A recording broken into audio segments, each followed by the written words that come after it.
Jojo saat itu terdiam. Kemudian ia menjawab hal tersebut konyol. Kemudian gadis tersebut selesai menggambar. Ia menggambar Jojo dengan tulisan bodoh. Lalu gadis tersebut masuk ke dalam persembunyiannya lagi. Keesokan harinya Jojo pergi ke perpustakaan kota. Ia mencari buku syair dengan penulis yang bernama Rilke. Kemudian Adolf khayalannya tiba-tiba muncul dengan mengatakan, "Bagus nak, kita akan kumpulkan buku-buku ini kemudian menggunakannya sebagai pijakan yang akan jatuh ke dalam lubang yang berisikan piranha, latva, dan bakon." Kemudian Jojo menyuruh diam Adolf tersebut. Adolf khayalan itu bingung, yang seharusnya diam adalah Jojo, mengingat Adolf khayalan tersebut tidak terlihat oleh siapapun. Kemudian Jojo menyewa buku tersebut dan kembali lagi ke rumah. Saat di rumah, ia menyalin syair-syair yang menurutnya itu pantas dan bagus untuk sebuah surat. Setelah beberapa saat kemudian, Jojo selesai menulis karangannya. Ia menemui gadis tersebut lagi. Kemudian ia pura-pura mendapatkan surat dari Nathan. Lalu ia membacakan surat tersebut yang berisikan, "Elsa tersayang, sulit bagiku untuk mengatakan ini, tapi aku tidak ingin menikahi dirimu lagi. Saya menemukan wanita baru dan kami saling mencintai. Serta kami melakukan cuma di Prancis. Seperti penyair favorit saya katakan, jika kita harus jatuh cinta hanya untuk melatih ini, saling melepaskan. Jadi selamat tinggal, maaf saya harus melepasmu. Dari Nathan, mantan tunanganmu. Teman saya tidak benar-benar berada di pasukan pemberontak. Saya berbohong dan hanya pengangguran dengan tubuh gemuk." Mendengar Jojo membacakan surat tersebut, gadis tersebut Elsa mendadak kembali ke tembok persembunyiannya dan menangis. Jojo saat itu hanya terdiam. Tidak lama setelah itu Jojo kembali lagi menulis surat dan pergi menemui Elsa lagi. Namun saat itu Jojo tidak mengizinkan untuk membuka dinding tersebut. Jojo kembali membacakan karangannya tersebut yang berisikan, "Elsa tersayang, saya hanya ingin memberitahu Anda jika saya tidak ingin berpisah dengan Anda sekarang. Saya telah berubah pikiran karena saya tidak ingin Anda bunuh diri karena saya. Itu yang beberapa wanita lakukan sebelumnya, dan itu sangat membuatku stres. Yang saya inginkan, Anda tetap hidup. Syukurlah Anda telah dirawat oleh anak itu, yang bisa kukatakan ia adalah anak muda yang sangat menakjubkan, melebihi anak seumurannya, dan juga pemberani. Lalu mari kita menikah kelak, meskipun saya pengangguran dan tidak mempunyai apapun. Salam hormat, Nathan." Setelah mendengar hal tersebut, Elsa membuka dinding persembunyiannya. Kemudian mereka bermain kata-kata. Jojo saat itu kesal karena Elsa menyebut tokoh-tokoh di masa lampau dan itu sangat sulit bagi Jojo. Kemudian Jojo pergi. Elsa saat itu juga meneriaki, jika Nathan mengirim surat, ia akan memberitahunya. Berikutnya, Jojo dan Rosie sedang berjalan-jalan. Ia mengajak Jojo ke tepi sungai. Rosie saat itu mengagumi tempat tersebut karena sudah banyak sejoli datang di tepi sungai tersebut dengan kisah-kisah romantisnya. Kemudian Jojo mengatakan tidak ada waktu untuk percintaan, yang ada sekarang hanyalah perang. Lalu Rosie menjawab, "Selalu ada untuk percintaan. Kelak, Anda akan bertemu dengan seseorang yang istimewa." Kemudian Jojo bergumam lirih dan mengatakan kenapa semua orang membicarakan hal tersebut. Rosie saat itu mendengar dan menjawab, "Siapa lagi yang berkata seperti itu kepada Anda?" Jojo membalas, "Semua orang dan itu ide bodoh." Lalu Rosie menjawabnya lagi, "Anda yang bodoh. Cinta adalah hal terkuat di dunia."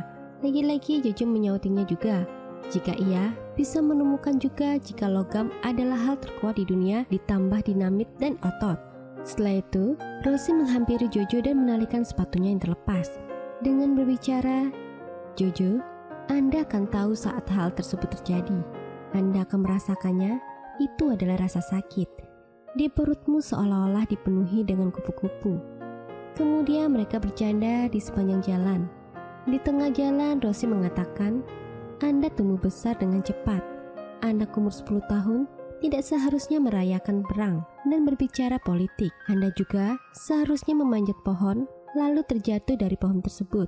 Lalu Jojo menjawab, jika Führer mengatakan saat menang, ia dan anak muda lainnya akan memimpin dunia. Lalu Rosie menyautinya lagi, jika Rich sudah sekarat, kita akan kalah dalam perang. Lalu, apa yang akan Anda lakukan? Hidup itu adalah anugerah. Kita harus merayakan itu. Kita juga harus menari untuk menunjukkan kepada Tuhan, kita bersyukur untuk hidup. Beberapa saat kemudian Jojo sampai di rumah. Ia membawa buku dan mengetuk dinding Elsa. Kemudian Jojo mengatakan tidak ada surat dari Nathan. Kemudian Elsa mengatakan kepada Jojo tentang orang-orang Yahudi. Ia mengatakan jika orang Yahudi dulu tinggal di gua. Mereka juga mempunyai tanduk, membaca pikiran dan menyukai sesuatu yang berkilauan. Dan juga mereka seringkali mengambil alih sebuah rumah lalu bergantung di langit-langit saat akan tidur seperti kelelawar. Saat itu Jojo terkejut dengan perkataan Elsa. Tidak lama setelah itu Jojo kembali ke kamarnya. Di kamarnya ia sudah disambut oleh Adolf hayalannya yang sedang tidur di ranjang. Adolf hayalan tersebut mengatakan jika ia dan gadis tersebut semakin akrab. Lalu Jojo pun menyautinya jika ia hanya memastikan dia tetap hidup dan tidak ingin seseorang mati di rumahnya. Kemudian mereka berdebat tentang gadis tersebut. Malam itu Rosie menghampiri Elsa di kamar Inga. Mereka berbincang tentang Jojo. Rosie mengatakan jika Jojo menduga roh Inga masih berada di sini. Rosie juga mengatakan jika ia mengingatkannya kepada Inga. Ia ingin melihat Inga tumbuh besar menjadi wanita dewasa. Namun justru ia melihat Elsa berada di sana. Kemudian Elsa menjawab jika ia juga tidak tahu bagaimana cara untuk menjadi seorang wanita. Dan apakah harus meminum anggur seperti itu?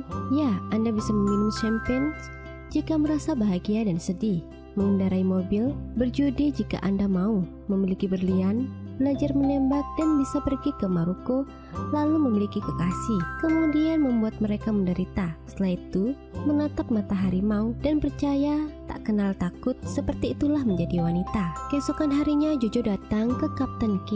Jojo saat itu bertanya jika seorang menyerahkan Yahudi, apakah ia akan mendapatkan medali. Kemudian Kapten K menjawab, Yahudi, Anda masih saja memikirkan mereka. Anda tahu jika sekarang saya menyiapkan kota untuk invasi dalam waktu dekat dan juga menyatukan strategi pertahanan dunia. Barat terdapat tentara Amerika dan Rusia di timur. Tidak disangka Nyonya Haram juga berkata jika temannya pernah bertemu dengan orang Rusia, kemudian mereka memakannya. Saat itu, Jojo mengatakan jika ia telah melakukan riset tentang orang Yahudi dan menulis buku. Buku tersebut berjudul Yuhuju. Saat itu mereka menertawakan Jojo. Beberapa saat kemudian, Kapten Kim meminta saran kepada Jojo tentang seragam rancangannya untuk bertempur nanti, supaya musuh tertegun kepadanya. Berikutnya, Kapten Kim memberi tugas Jojo mengumpulkan logam untuk Hitler. Saat akan melintasi rumahnya, Jojo melihat ibunya sedang memegang suatu kertas dan meletakkannya di meja. Di dalam kertas tersebut berisikan, bebaskan Jerman. Beberapa saat kemudian, Jojo bertemu dengan Yorkie. Saat di pengumpulan besi-besi, Yorkie saat itu memakai seragam tentara. Ia juga mengatakan akan siap melayani. Namun saat itu Jojo mengatakan jika Yorkie baru berumur 11 tahun. Jojo juga mengatakan kepada Yorkie jika ia menangkap orang Yahudi. Lalu Yorkie juga mengatakan ia pernah melihat beberapa dari mereka tertangkap bersembunyi di hutan bulan lalu. Dan menurutnya tidak ada hal yang aneh tentang mereka dan cukup normal. Lalu Yorkie pergi meninggalkan Jojo. Ia teringat akan tugasnya. Setelah itu Jojo pulang dan mengetuk dinding persembunyian Elsa. Jojo memberikan pensil warna kepada Elsa untuk menggambar. Kemudian Jojo menegaskan jika ada dua hal yang harus Elsa tahu. Pertama, hal tersebut ilegal bagi Nazi dan Yahudi untuk bergaul sepertinya, apalagi berciuman. Yang kedua, itu hanyalah ciuman rasa kasihan dan tidak termasuk. Lalu menyukai lambang swastika dan tentunya Elsa tahu. Namun, saat itu Elsa mengatakan jika ia hanya anak kecil berumur 10 tahun yang hanya menyukai lambang swastika, namun bukan seorang Nazi. Beberapa saat kemudian, Elsa saat itu diizinkan membersihkan diri dan memakai baju kakaknya Inga. Saat Jojo mengamati Elsa, ia melihat di perutnya penuh dengan kupu-kupu. Saat Jojo memasak di dapur, seseorang datang mengetuk pintu. Saat itu juga, Jojo menyuruh Elsa untuk bersembunyi di atas. Setelah Jojo membukakan pintu, ia kaget jika yang datang adalah seorang dari pihak Nazi yang bernama Kapten Herman Dirks dari Falkenhayn Gestapo dan membawa rekannya yang bernama Tuan Muller, Tuan Junker, Tuan Klum, dan Tuan Forst. Mereka akan menggeledah rumahnya. Mereka juga mencurigai akan keberadaan Yahudi. Tidak lama setelah itu, Kapten K tiba-tiba datang menghampiri rumah Jojo. Ia bertanya kepada Kapten Herman, sedang apa di sini? Kemudian mereka menjawab jika ia hanya menyapa Jojo dan melakukan pemeriksaan rutin. Kemudian Kapten Herman juga bertanya kembali kepada Kapten K apa yang membawanya ke rumah tersebut. Lalu Kapten K menjawab jika ia hanya singgah ke rumah Jojo dan akan memberikan selebaran karena ia bekerja dengannya. Beberapa saat kemudian terdengar suara dari atas. Mereka kemudian menghampiri. Saat itu perasaan Jojo gelisah tak menentu dan rasa cemas yang amat besar. Jojo saat itu ditanya oleh Kapten Herman, apakah ibunya telah menghabiskan waktu di rumah. Lalu ia juga menanyai pisau yang dimiliki Jojo pergi kemana. Jojo gugup dan panik. Ia tidak tahu harus mengatakan apa. Kemudian Elsa muncul dengan berdandan menyerupai Inga, kakak dari Jojo. Lalu mereka terkejut akan hal tersebut. Kemudian Kapten Herman kembali lagi menggeledah rumah tersebut. Ia juga meminta melihat surat-surat Elsa.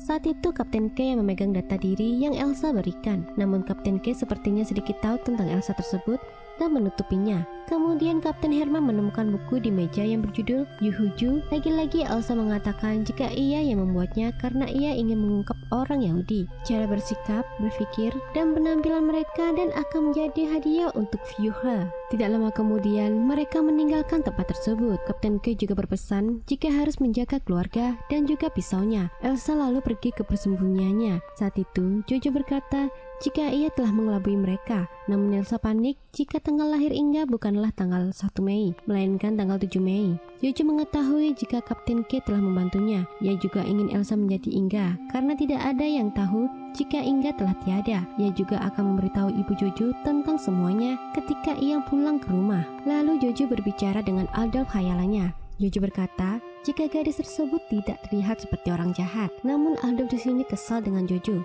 Ia berkata jika ia telah kehilangan kesetiaan terhadapnya dan juga kepada partai. Kemudian Adolf tersebut juga berkata jika tentara Jerman lahir karena kebutuhan. Jerman bergantung kepada semangat para pemuda, semangat dan kesiapan berkorban demi tanah air, terlepas dari upaya-upaya menjatuhkan dari sekutu perang yang mengirim pasukan kurang persiapan dan ceroboh ke dalam sarang serigala. Dan hanya orang pemberani yang menghadapi musuh yang akan selalu dikenang di Jerman selamanya. Dan sekarang bergantung kepada Anda untuk memutuskan jika ingin dikenang atau menghilang tanpa jejak seperti butiran pasir menyedihkan di gunung pasir yang sangat luas.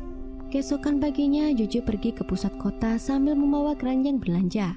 Di tengah-tengah perjalanan, ia melihat kupu-kupu berwarna biru. Kemudian ia mengikuti kupu-kupu tersebut terbang. Hingga pada akhirnya ia menoleh dan menemukan sepatu milik ibunya beserta kaki dan tubuhnya sedang tergantung. Sontak saat itu Jojo shock dan kaget bagi petir yang menghantam jantungnya di pagi itu. Jojo menangis dan memeluk kaki ibunya. Ia juga menalikan tali sepatu ibunya. Berikutnya Jojo pulang. Ia menghampiri Elsa dengan menggenggam belati kecil di tangannya. Ia marah saat itu kepada Elsa karenanya ibu Jojo digantung. Kemudian Jojo memberanikan diri menikam bahu sebelah kanan Elsa. Namun Elsa saat itu berhasil menghentikannya. Kemudian Jojo pergi membalikkan badannya dan melepaskan pisau tersebut sambil terjatuh dan menangis. Melihat tingkah laku Jojo, Elsa pun mengetahui apa yang terjadi. Ia pun juga bersedih akan hal tersebut. Malam telah datang. Suara sirene, bom juga tembakan semakin terdengar. Saat itu terjadi pemadaman listrik secara massal. Jojo dan Elsa pun berbincang di dekat jendela sambil melihat situasi di luar sana. Elsa saat itu mengatakan jika ibunya tidak banyak memberitahu tentang pekerjaannya dan ayah Jojo yang sedang terlibat di kejauhan sana. Ibu Jojo hanya mengatakan jika ayah Jojo akan kembali saat perang telah berakhir. Namun ibu Jojo tidak menjelaskan secara detailnya. Ibu Jojo juga tidak ingin Jojo tahu dan terlibat masalah. Kemudian Jojo saat itu menjawab jika ibu Jojo mengetahui ia adalah Nazi dan musuh. Karena itu ia membencinya.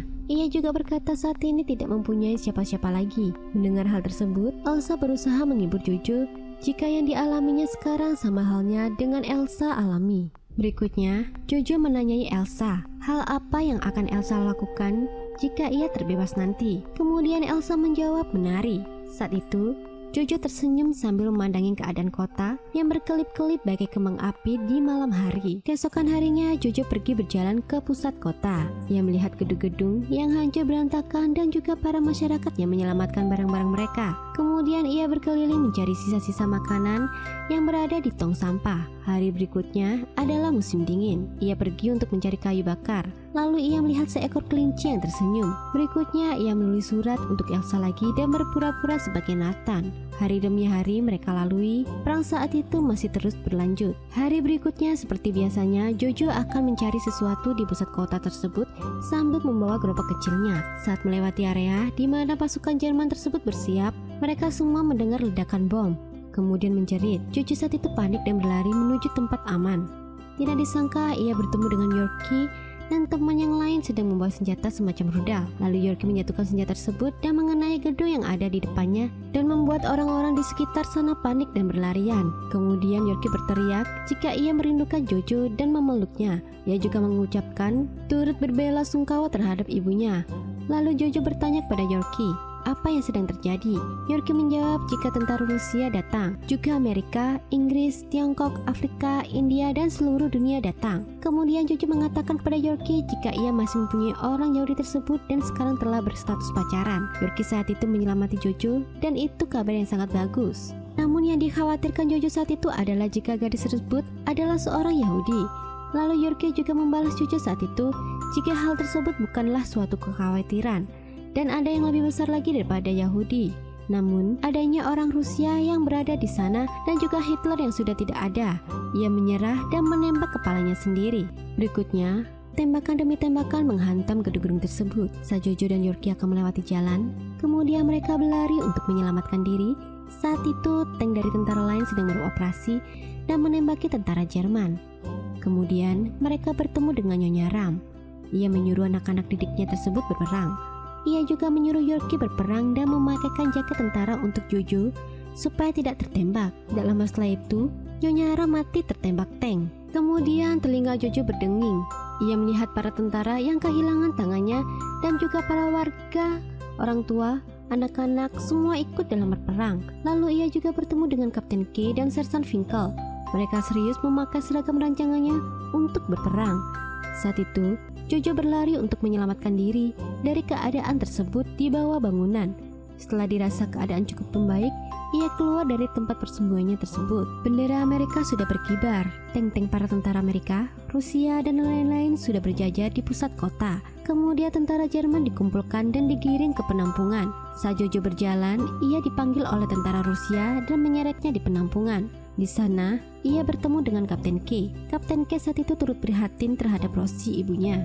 Kemudian Kapten K mengatakan, sekarang saatnya pulang dan jagalah kakakmu, sambil melepaskan jaket yang dipakai Jojo. Kemudian, Kapten K tersebut berteriak mengatai Jojo dengan dasar Yahudi dan meludahinya. Kemudian tentara Rusia tersebut menyeret Jojo dan berkata, cepat pulang.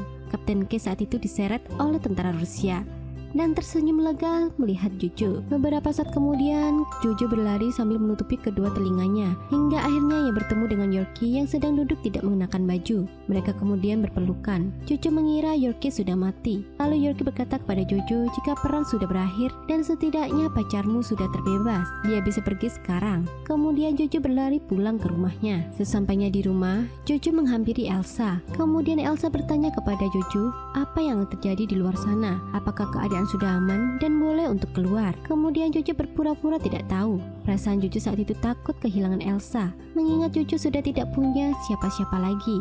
Elsa bertanya demikian, Jojo pun mengatakan jika keadaan belum aman. Elsa juga tidak diperbolehkan keluar dan akan bersamanya.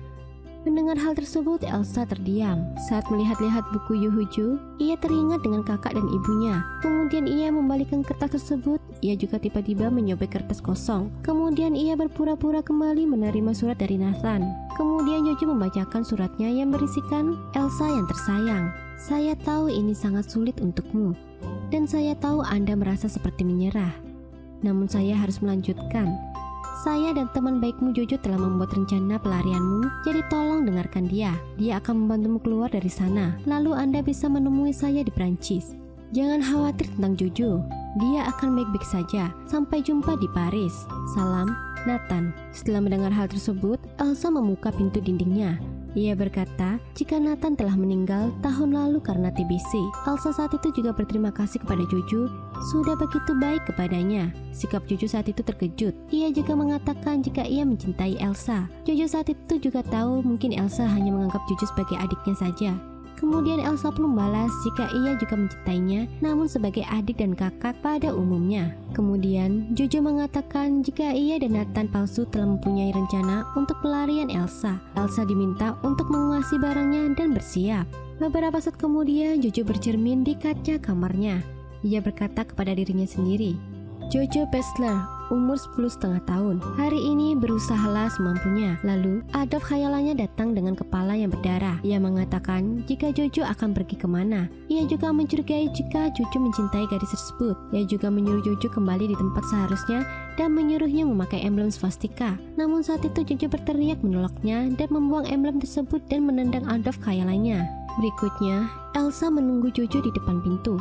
Sebelum itu, Jojo menalikan sepatu yang dipakai Elsa. Kemudian Jojo mengatakan, apakah Anda siap? Elsa berkata, siap dengan raut muka yang tegang. Dan mengatakan jika apakah itu berbahaya di luar sana. Jojo menjawab, sangat berbahaya. Lalu pintu pun terbuka. Saat Elsa sudah keluar dari rumah dan melihat sekitar, tentara Amerika berjalan melewati jalan tersebut. Elsa saat itu terkejut. Ia menampar Jojo. Jojo saat itu mengatakan jika ia pantas menerimanya karena telah berbohong dan apa yang kita lakukan selanjutnya. Kemudian Elsa menatap Jojo dan menggoyang-goyangkan badannya.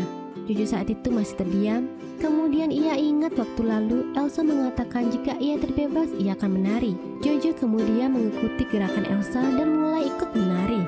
Kemudian film pun selesai.